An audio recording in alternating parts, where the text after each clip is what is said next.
গভীর রাতে ভেঙে গুঁড়িয়ে দেওয়া হলো বঙ্গবন্ধুর মুরাল সহ জাতীয় 4 নেতার ছবি।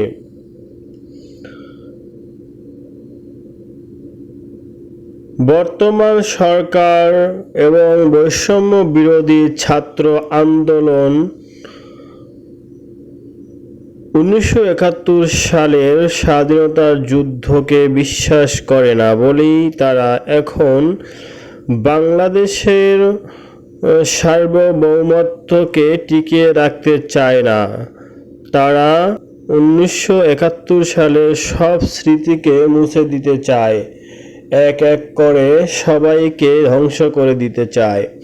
শেখ হাসিনাকে ধ্বংস করো বা শেখ হাসিনাকে নিষিদ্ধ করো, অথবা শেখ হাসিনার ব্যঙ্গচিত্র বানিয়ে সেখানে জুতা নিক্ষেপ করো, তাতে বাংলার মানুষের কোনো আক্ষেপ থাকবে না।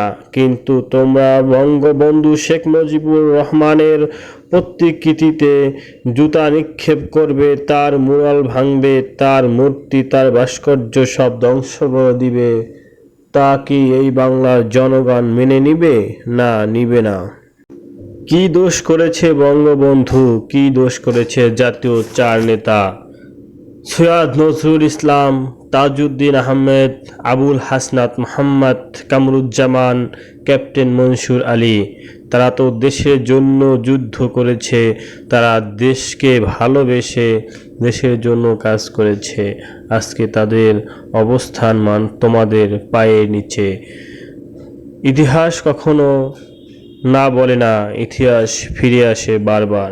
আজ তোমরা যা করছো, হয়তোবা আগামীকাল এর প্রতিদান তোমাদেরকেই দিতে হবে। ইতিহাস কখনো বিদায় বলে না, ইতিহাস বলে আবারও দেখা হবে। জাতির সূর্য সন্তানদের তোমরা আজকে এভাবে অপমান করতেছ। এই অপমানের বদলা হয়তো একদিন এই বাঙালিরাই নেবে। তোমাদের এই শেখ হাসিনার পতন দেখে বিশ্বাস করা বা বোঝা উচিত ছিল যে পতন আমাদেরও হতে পারে। তোমরা হয়তো এখন জোর করে সব কিছু করছো, দেশের সংবিধানকে কবর দিচ্ছ, দেশের সব মানুষকে তোমরা এখন জিম্মি করে রেখেছ। হয়তো একদিন আসবে যখন তোমাদের বিরুদ্ধেও মানুষ ফুঁসে উঠবে, তখন তোমাদের পরিণতিও কিন্তু এই রকমই হবে। যাই করো বুঝে শুনে করা উচিত।